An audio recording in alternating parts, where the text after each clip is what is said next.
شریعت ورته وښایه. زمونږ ډېر زیات عالمان او علما دا د پلار او د مور د برکت نه کمال ته رسېدلي، بلکې د مور د برکت نه. خواجه معین الدین اجمیری رحمت الله علیه په هندوستان کې یو ډېر لوی بزرګ او عالم تېر شوی دی. اوس هم د هغه قبر نه مسلمانان خو څه کې سیکان او هندوان هم رانوان دي. یو ځل د مشرقي بهارت او د بنګلادیش په سفر تللی چې واپس راغی نو مور ته ناست و، مور له په دې خپو باندې چاپي کوله، زور یې ورکاو. مور خو بیا هم موري، نو مور ورته ویل معین الدین بچې نن ډېر خوشحاله، د دې مخ نه دې پته لګي چې ته ډېر زیات خوشحاله. وی مورې ولې به نه یم خوشحاله؟ په دې موجوده سفر کې چې دا ما کوم علمي سفر وکړه په دې کې الله 80,000 کافران زما په لاس مسلمانان کړل. دعوت مې وچلو 70,000 کافرانو ایمان راوړ زما په لاس، او 7 لکه چې کوم بدبخته فاسقانو بېلمازه و بدعمله مسلمانانو 7 لکو بدعملو زما په لاس بیعت وکړه، توبه یې وایسته او الله نیکان کړه. نو چې 80,000 کافران مسلمانېږي او 7 لکه بدبخته مسلمانان بدبخته ځکه وایم چې اسلام خدای در نصیب کړه، خدای او رسول منې او تابعداري ولې نه کړي. نو 80,000 کافران مسلمانان او 7 لکه مسلمانانو توبه وویسته، نو مورې په دې به زه نه یم خوشحاله، ډېر خوشحاله. مور ورته ویل معین الدین بچې دې کې ستا څه کمال دی؟ دا خو د خدای فضل دی او زما کمال دی، دا خو زما برکت دی. اخو عالم و. وی مورې نن به راته وایې چې ستا څه برکت دی؟ خواري خو ما وکړه، د کور نه بار شپې شوګیرې ما وکړې، په لارو کوڅو کې خو زه وګرځېدم، تقریرونه ما وکړل، شاګردانو ما ته خلک راغونډ کړل، د بچو نه زه باروم، د کور نه زه باروم، لږې تندې په ما تېرې شوې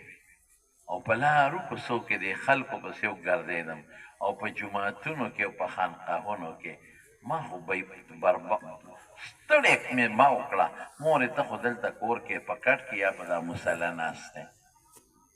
نو ستا څنګه کمال دی؟ د ما دی که ستا دی؟ مور ورته ویل معین الدین بچې 3 خبرې واورم. دا تا نه چې خدای کوم لوی عالم جوړ کړی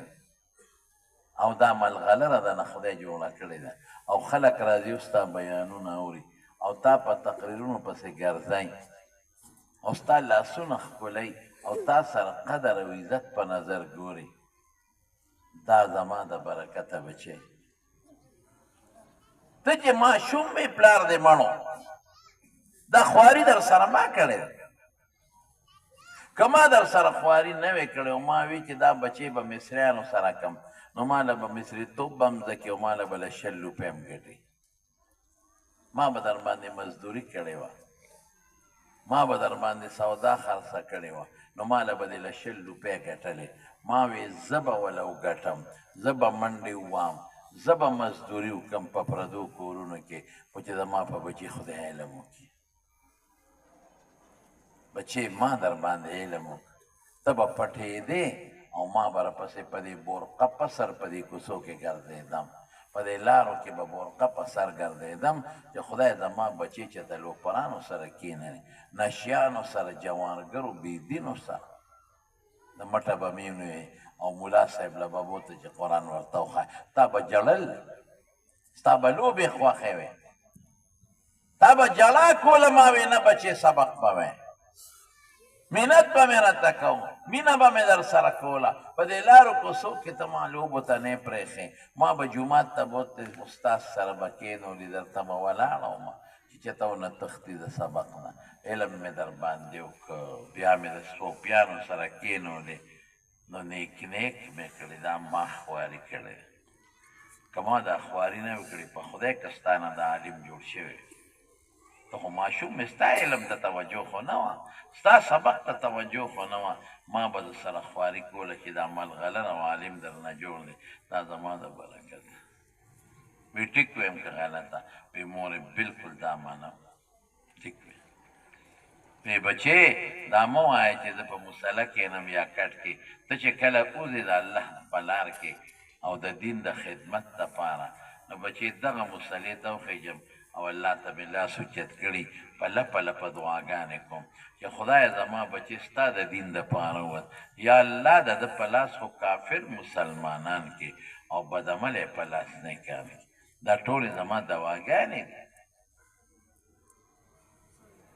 او حضور پاک فرمایي چې د مور او پلار دعا خدای د بچو دپاره قبلوي او بیا غایبانه دعا خدای قبلوي په دې کې اخلاص ډېر دغه مسله باندې ناست یم لپې لپې دواګانې مې درپسې در روانې دي منې اوس که دا و یو مورې دا منم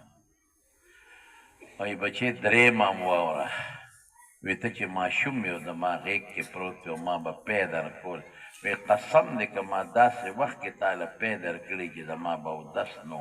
لاول به مې اودس وکړو نو ته به مې سینې ته واچولې پی به مې درکړو که ما به مونځ هم نه کوو بعضې وخت کې زنانه دا بیماري وي نو هغه مونځ نه کوي نو که ما به مونځ هم نه کوو بیا به مې اودس کوو ته به مې سینې ته اچولې